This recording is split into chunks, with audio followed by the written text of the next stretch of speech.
The lights in Bill Spencer's office were dim, casting long shadows on the polished floor as the CEO of Spencer Publications stood alone, unmoving.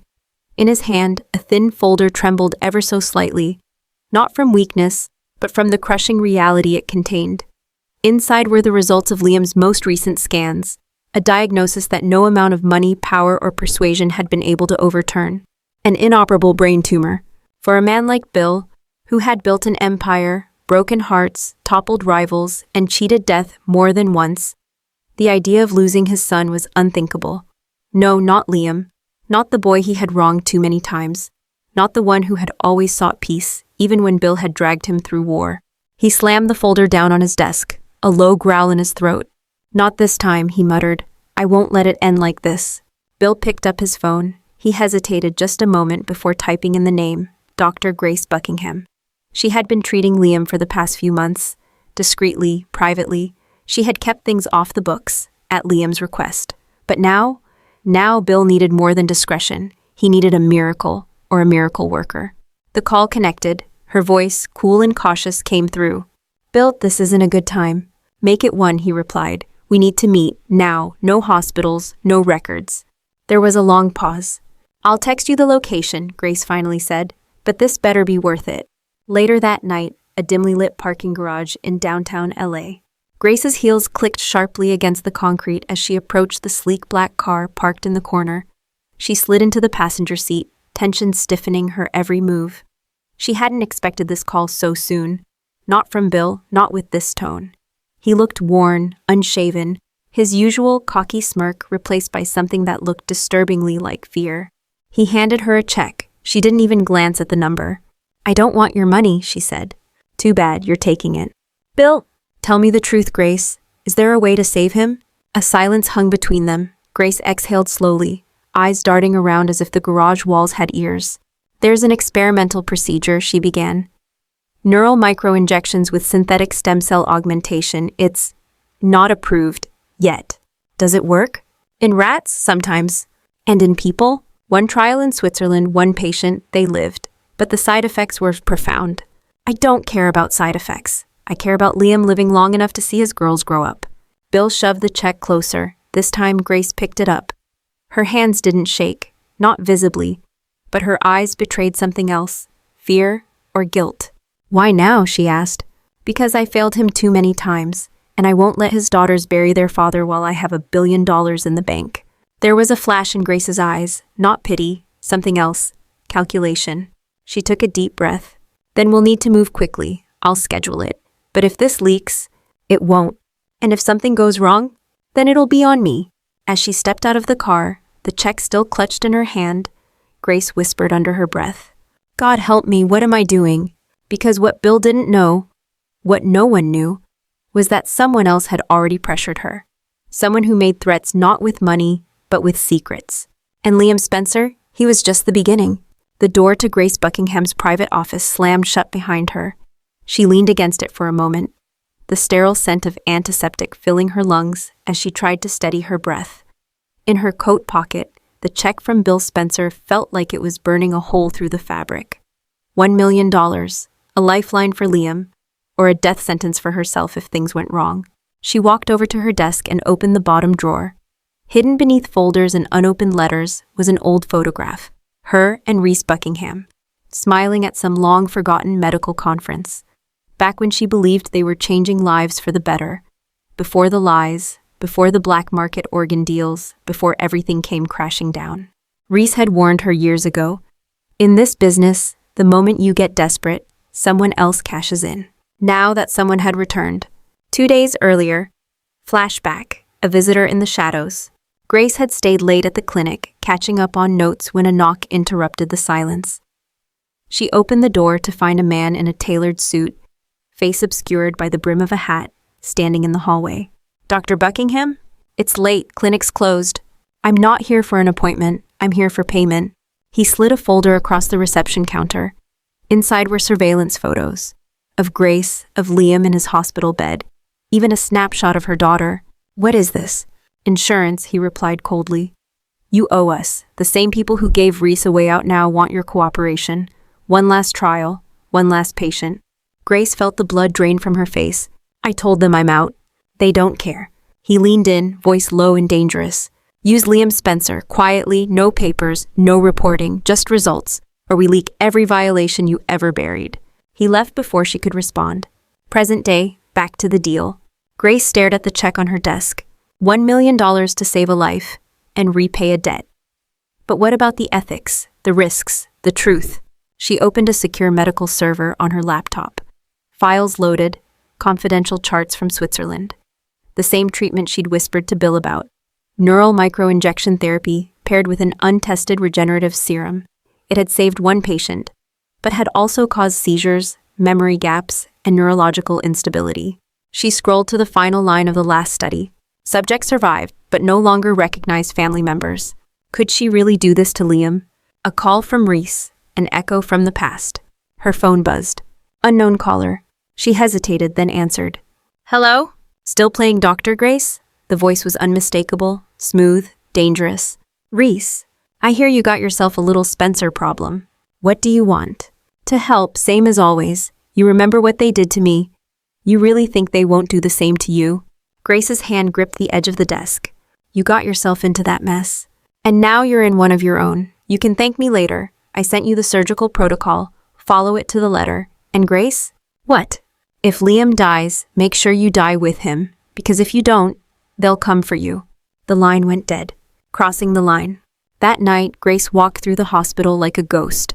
She moved quickly, speaking only when necessary, bypassing the usual check-ins and formalities. She slipped Liam's records into her own private drive, altering data, prepping his body for surgery without alerting the main system. As she loaded the final syringe into a sterile case, she stared at herself in the mirror of the prep room. You're saving a life, she whispered. You're not becoming him. But the mirror didn't agree. It stared back with judgment. She left the room in silence. Outside, a nurse walked past the hallway and paused, watching Grace disappear around the corner. Weird, she murmured. I thought Dr. Buckingham didn't have surgery scheduled tonight. The soft hum of medical equipment filled the hospital room as Liam Spencer lay motionless on the bed, his eyes fixed on the ceiling. The fluorescent light above him flickered faintly, echoing the instability that now governed his own brain. Each heartbeat felt like a countdown, each breath a borrowed moment. He shifted slightly, wincing as pain shot through the base of his skull.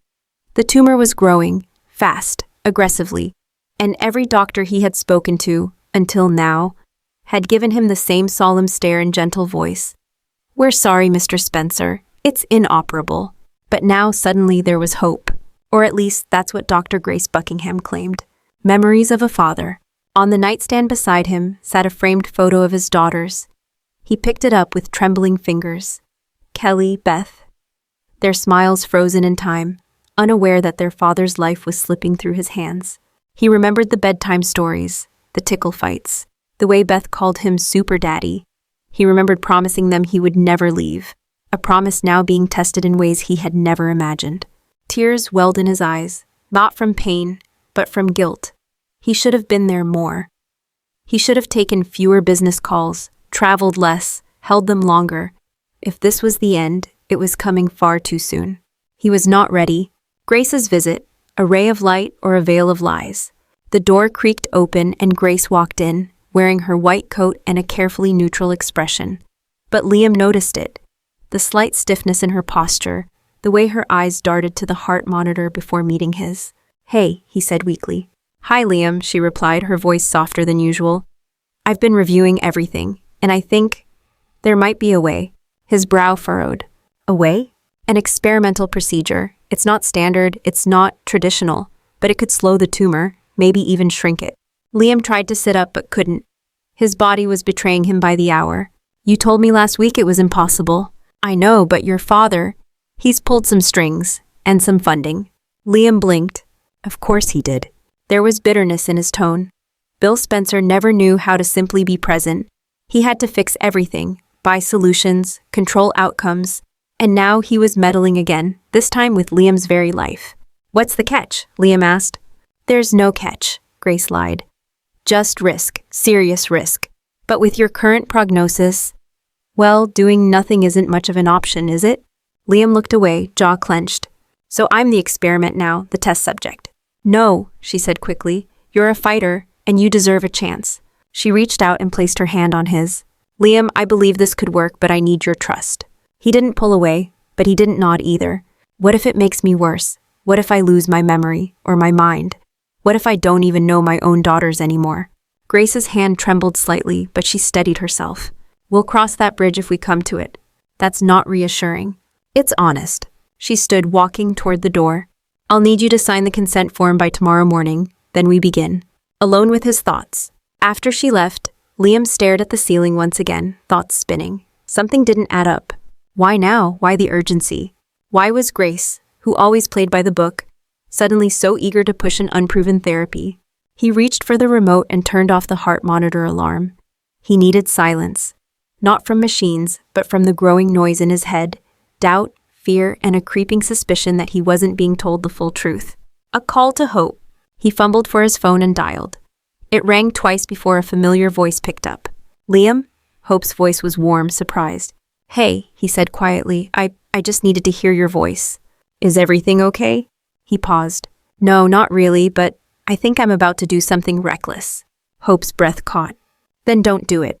I don't have much of a choice. Liam, you always have a choice, just promise me you'll come home, to the girls, to me. He didn't answer right away. I'll try, he said finally. I'll really try. But inside a different voice echoed, what if I never come back the same? The early morning sun filtered through the tall windows of the hospital corridor, casting a warm glow on polished floors. But for Dr. John Finnegan, nothing felt calm, not today. He stood outside the staff lounge, sipping bitter coffee, his eyes locked on the tablet in his hand. Liam's latest chart was open, updated overnight by Dr. Grace Buckingham. The notes were detailed, but something was off. Too detailed, too fast, too clean. And Grace had signed off on a procedure Finn didn't even recognize. Synthetic neuroserum protocol? Since when do we use that here? He muttered. Bridget's second opinion. Use what? A voice asked from behind. Finn turned. It was Dr. Bridget Forrester, walking in with her own mug of tea. Hey, he greeted. Can I show you something weird? Bridget raised an eyebrow but nodded. Finn handed over the tablet. Look at Liam's chart. Grace updated it around 2:13 a.m. She's planning a procedure this afternoon. Bridget read in silence, her brow creased as she scrolled. This isn't in our database, she said finally. And this code, it's not even an internal designation. It's imported. Finn folded his arms. Imported from where? That's the question, isn't it? Bridget closed the file and looked up at him, a chill creeping into her voice. Are we missing something here, Finn, or is Grace hiding something? A quiet confrontation. That afternoon, Bridget approached Grace in the hallway near the surgical wing. Grace, can I have a moment? Grace turned, wearing a mask of professional calm. Sure, what's up? I was reviewing Liam's surgical notes. That treatment protocol, I don't recognize it. Grace's smile barely wavered. It's experimental. You know how rare tumors like this require unconventional thinking. Of course, Bridget replied carefully. But there's no consent form filed. And nothing was cleared by the hospital board. Grace's eyes narrowed slightly. With all due respect, Bridget, Liam's case was transferred to my personal oversight weeks ago. Bill Spencer requested discretion. Discretion is one thing, but untraceable treatments, imported protocols, that's not just unconventional, that's dangerous. Grace's voice dropped. If you want to file a complaint, be my guest. But you'll be doing it while Liam lies on an operating table with a clock ticking down to his last breath. She turned and walked away, her heels echoing against the tile. Bridget stood frozen for a moment. Then she pulled out her phone and texted Finn. We have a problem. I think Liam's about to be used as a test subject. Digging deeper. That night, Finn stayed late in the hospital's digital records room. The lights buzzed overhead as he accessed the encrypted archives. It took only a few minutes to confirm his worst suspicion. Liam's records had been edited twice, and both edits had bypassed hospital authentication. He traced the IP. It was registered to a private research lab. A lab once connected to Reese Buckingham. His heart sank. What the hell are you doing, Grace? He whispered. Then a new file appeared on the screen, a flagged alert. Patient 0.4B, cognitive stability failure post-operation. It wasn't Liam's chart. It was from the Switzerland trial. And the name of the attending physician? Dr. Grace Buckingham. The missing link. Finn printed everything he found and met Bridget at her office. She was involved in the original human trial, he said, laying down the papers, the one that went sideways. Bridget scanned the file, her face growing pale. This isn't just about Liam, this is about covering up a failed procedure. Or worse, Finn added, using Liam to fix her reputation. Bridget sat back in her chair. If this goes wrong, she'll vanish. And Liam, he may never come back. They shared a look of grim agreement. We need to stop this, Finn said. Before it's too late. The operating room glowed under surgical lights, crisp and sterile. Monitors beeped in rhythm with Liam's slowing heartbeat. Nurses moved with mechanical precision, but tension clung to the air like static. This wasn't just any procedure. It was the kind that didn't belong in any hospital, at least not without oversight, permits, or a clear conscience. At the center of it all stood Grace Buckingham, gloved, masked, and calm, at least on the surface. Inside she was unraveling, experimental edge. On the tray beside her, a steel container chilled a vial marked in a foreign language. Swiss biotech, illegal for use in the US.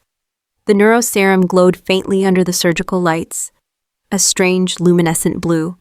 It had been smuggled in under a different name. Even the nurses in the room didn't know what they were injecting. Prep for phase 2, Grace instructed softly. The anesthesiologist nodded, unaware of what was truly in the syringe. Grace's hands didn't tremble as she guided the needle toward the base of Liam's skull. She had trained for this. She had done this before. And yet, last time, it had ended in silence, in seizures, in amnesia. But this time had to be different. Because this time, Bill Spencer was watching. Outside the OR, a father's vigil. Bill sat alone in the hallway, elbows on knees, eyes fixed on the red in use sign above the operating room doors. He hadn't moved in almost an hour. His phone buzzed repeatedly, from Wyatt, from Katie, from Justin. He ignored them all. Nothing mattered now except Liam. A nurse approached to offer him water. He waved her off. Tell them I said no interruptions. He was paying for this. Every dollar, every risk, every secret. He had demanded miracles, and now he was waiting for the price. He reached into his jacket pocket and pulled out an old photo of Liam as a child. Back when they barely knew each other. Back when Bill thought power was more important than fatherhood.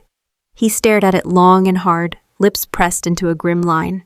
Don't die on me, son. The line between genius and madness.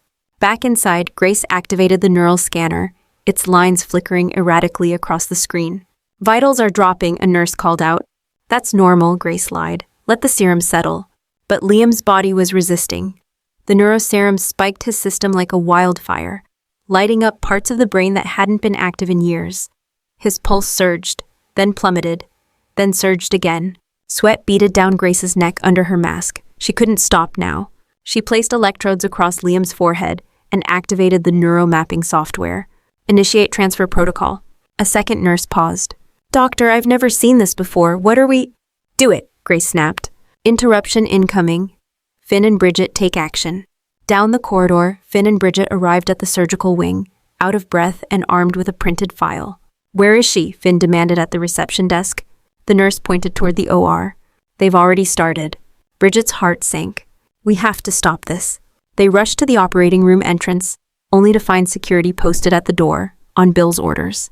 No one in or out until the procedure's complete, the guard said. That procedure is illegal, Finn barked. She's using unapproved neuroserum on a critical patient. Then take it up with Mr. Spencer, the guard replied flatly. Bridget pulled out her phone. Call the chief medical officer, now. Inside the OR, Liam's vitals began to flatline. Between life and death. Alarms screamed, nurses scrambled. He's coding, someone yelled. Grace grabbed the paddles. Clear! A jolt surged through Liam's body. He convulsed. Still flatline. Clear again. Another shock. This time, a beat. Then another. Liam's heart thumped once, then again. The monitor beeped, sluggish, weak, but alive. Stabilize him, Grace said hoarsely. Monitor all brain activity for the next 24 hours. She stepped back, her gloves shaking now, her eyes wide behind the mask. She had brought him back. But at what cost? Bill demands answers. Later that night, Grace met Bill in a private conference room. Is he alive? He asked. Yes, Grace whispered. But there were complications. We won't know the cognitive effects for at least 48 hours. Bill stared at her, his jaw tight. You said you could do this. And I did. You gambled with his life. Grace looked away. And you paid me to. Silence fell between them, heavy, toxic. Then Bill asked the one question that chilled her to the bone. What aren't you telling me? The recovery room was quiet, unnaturally so. The soft hum of machinery underscored the silence like a heartbeat in a cathedral. Liam lay motionless in his bed, a tangle of IVs and wires snaking from his arms and chest. The monitors blinked steadily, but his eyes remained closed. To the untrained eye, he looked peaceful. But to Finn, who stood just outside the glass, clipboard in hand and jaw clenched, something didn't feel right. Doctor's instinct. Bridget joined him, her voice low. Vitals are steady, that's good, right? Finn didn't answer at first. He studied the EEG readout, tracing the erratic spikes. His brain activity isn't normal. He's not in a coma, but he's not fully conscious either. There's dissociation. It's like part of him is awake, and part of him isn't. Bridget swallowed hard. Are we looking at neurological damage? Possibly, Finn said. Or a complete neural reconfiguration. The serum Grace used, whatever was in that, has changed something. He looked down at the consent form Bridget had finally recovered from Grace's office. It was unsigned. This wasn't authorized. This is medical malpractice at best. Criminal negligence at worst. Bridget exhaled slowly. We need to report her. Finn nodded, but as they turned to leave, the monitor behind Liam let out a sharp beep. Liam wakes. Inside the room, Liam's fingers twitched. Then his eyelids fluttered. Another beep. His heart rate increased. Slowly, he began to stir. A nurse rushed in. He's waking up! Bridget and Finn followed, stepping cautiously into the room. Liam's eyes opened. Wide, glazed, unfocused. He blinked several times as if trying to remember where, or who, he was. Liam, Bridget said gently, can you hear me? He turned toward her voice, but his expression didn't change. Liam, it's Bridget. You're safe. He blinked again, then slowly his lips parted. Who are you? Bill's breaking point. Down the hall, Bill paced outside the nurse's station. He hadn't slept, hadn't eaten. His tie was undone. His eyes were red. When he saw Finn approaching, his pulse quickened. How is he? Did it work? Finn hesitated. He's awake. That's great. He doesn't recognize anyone. Bill froze. What? There may be memory loss, short-term, long-term, possibly more. Bill's face hardened. Anger, fear, guilt, all of it erupted. You let her do this. You knew. No, Finn said firmly. I tried to stop her, and you blocked us with your own security. Because I was trying to save him. By letting him be experimented on like a lab rat, Finn snapped. You don't save someone by gambling their mind. Bill's fists clenched. I paid for hope, and I got a nightmare. Grace under fire. That evening, Grace returned to her private office. Her hands were still shaking. She didn't bother turning on the light. She sat at her desk in the dark, staring at her reflection in the window. Then the door opened behind her. It was Bridget. You destroyed him. Grace didn't respond. You didn't even get his consent. Still nothing. Bridget stepped forward, her voice cracking. I've already sent your name to the hospital board. Your license will be reviewed. You'll be lucky if you get to practice again. Grace finally looked up, her voice hollow. I didn't have a choice. You did. You chose money. You chose to cover your past. I chose to save him, Grace snapped, standing, because no one else would. You didn't save him, Bridget whispered. You changed him. Liam's fractured reality. Back in the recovery room, Liam stared at the ceiling. The nurse had left. The lights were dim. He reached toward the table beside him. A photo of Beth and Kelly. He turned it over in his hand. The names didn't mean anything. Not yet. Not fully. But a part of him whispered, you should know them. You must. He closed his eyes. And in the dark, a single tear fell. The walls were closing in. For days, Grace Buckingham had moved like a ghost through the hospital corridors. Avoiding eye contact, skipping meetings, ignoring calls. She knew what was coming. It had begun with whispers. Now it was a wave. And waves always crash. A visitor with a file. It began that morning in the hospital lobby. A man in his 60s, wearing a weathered trench coat and holding a worn leather briefcase, approached the reception desk. I need to speak with Dr. Bridget Forrester. Is this regarding a patient? The receptionist asked. It's regarding Dr. Grace Buckingham and a boy named Henry Parks. A few minutes later, Bridget sat across from him in her office. He opened the briefcase and laid down a file, thick, yellowed with age. My name is Thomas Parks. My grandson Henry was one of the first test subjects of Grace Buckingham's neural therapy. She promised us hope. All we got was silence. He pulled out a photo, a young boy smiling, bright-eyed, then a second photo, the same boy, expressionless, drooling, blank. She did something to him, something that broke him, and then she disappeared. Bridget felt her stomach turn. What happened to him? He's still alive, but he doesn't speak. He doesn't recognize anyone, and now I hear she's done it again, to Liam Spencer. Bridget stared at the file in front of her. Inside were letters, threats, warnings from legal boards, hospital suspensions Grace had hidden or silenced. This wasn't a mistake. This was a pattern. A call from the past. That night, Grace returned to her apartment, only to find the lights already on. She froze at the door. "Hello?" she called out. A shadow moved in the living room. And then, from the darkness, a voice. "You didn't burn everything like I told you." Reese Buckingham. He stepped forward, his smile tired and cruel. "You always were sentimental, Grace." She backed away slightly. "How did you find me?" "You think you're the only one being watched," he said, tossing a burner phone on the table. "You think those people you took money from just forget?" "I gave them results," she snapped. "You gave them a body," Reese said coldly. "And now Bill Spencer's going to sue this entire hospital into the ground when he finds out Liam thinks his daughters are strangers." Grace's voice trembled. "He's alive. So is Henry Parks, and look how that turned out." Confrontation at the hospital. The next morning, Bridget called an emergency board meeting. Grace was summoned, but by then she knew it was over. She stepped into the room, faced by a semicircle of administrators, lawyers, and Bill Spencer himself. "Dr. Buckingham," the chief of medicine began, "do you have anything to say before we begin formal suspension proceedings?" Grace looked around the room, all eyes on her, all fingers pointed. And yet, in that moment, she didn't apologize. She simply said, "Liam Spencer was going to die, and I gave him a second chance." Bill stood up. "You gave him a second prison. He looks at me and doesn't even know who I am. He looks at his own children and doesn't remember their names." Grace's lips trembled. "Then maybe that's a blessing, considering what he's been through." Gasps rippled through the room. "You're done," Bridget said quietly. "We'll make sure you never touch another patient again." As Grace was escorted out, she looked back one final time. "You all think I'm the villain, but you'll see. One day this procedure will be the future. And I was just ahead of the curve. A family in ruins." Meanwhile, Hope sat beside Liam in his recovery room. She held his hand while reading a children's book aloud, a story Beth used to love. Liam listened quietly, then asked softly, "Who's Beth?" Hope closed the book, fighting tears. "She's your daughter." He looked at the photo on the wall, then back at Hope. "Was I a good father?" She smiled through the heartbreak. "The best." The world felt like static. Sounds, colors, even emotions. They all came at Liam in waves, sudden and unfamiliar. He sat by the window of his hospital room, staring blankly at the Los Angeles skyline, a place he knew but no longer recognized. There was a knock at the door. It was Hope again. She came every morning, smiling gently, holding the same book, the same photos. She never cried in front of him, but her voice always trembled at the edges, like a violin string pulled too tight. "Good morning," she said softly. "I brought your favorite breakfast." Liam smiled weakly, but his eyes drifted toward the photo on the tray. It was of them, together, laughing. He stared at his own face. "That's me?" he asked. Hope's smile faltered for a moment. "Yes, that was last summer. We were on a boat with Beth." He looked closer. Something stirred in his chest.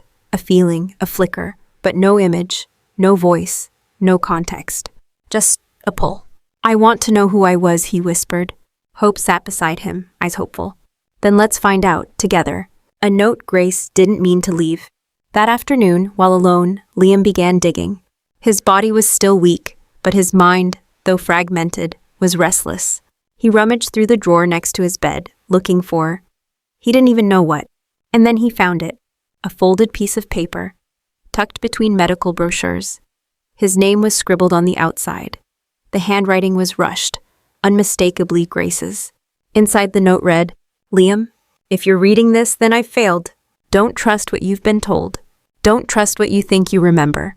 The procedure was never meant for you, Tadki." His breath caught in his throat.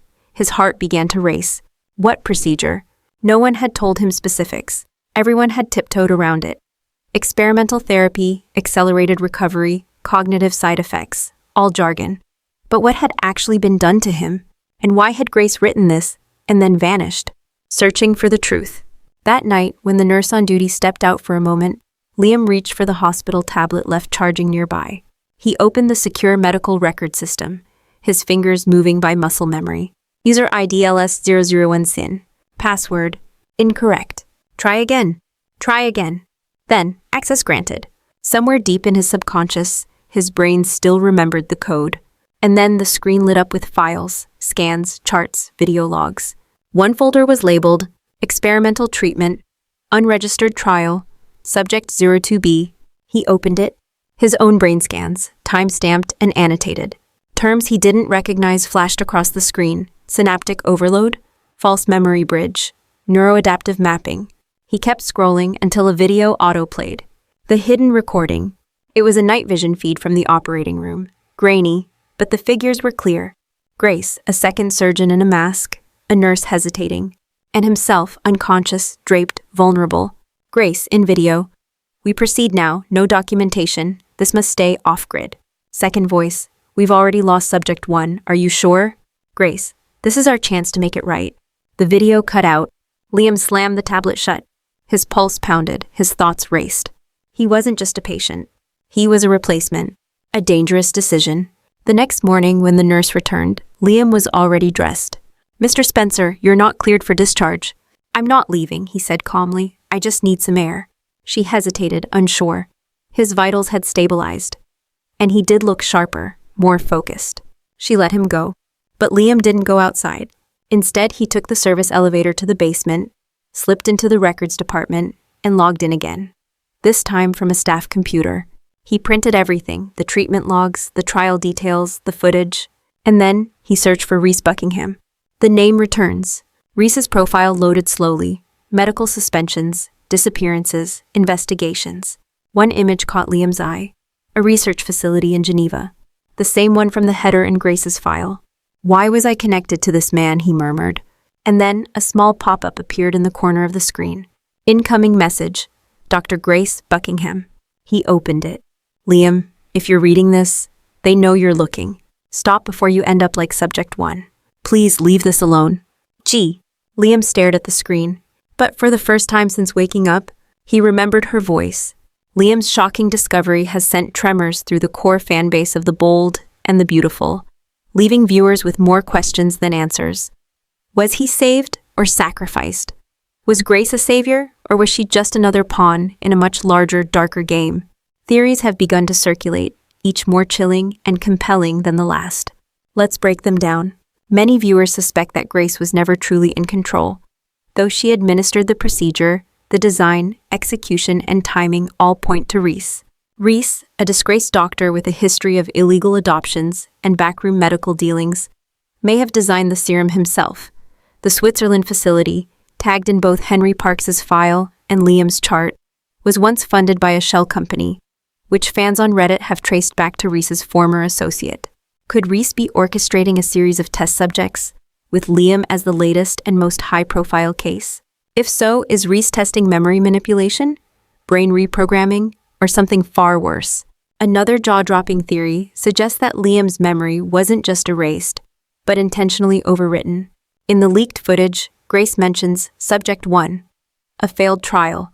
But what if Subject 1's neural imprint was transferred into Liam's brain? Could Liam now be housing memories or instincts from another person?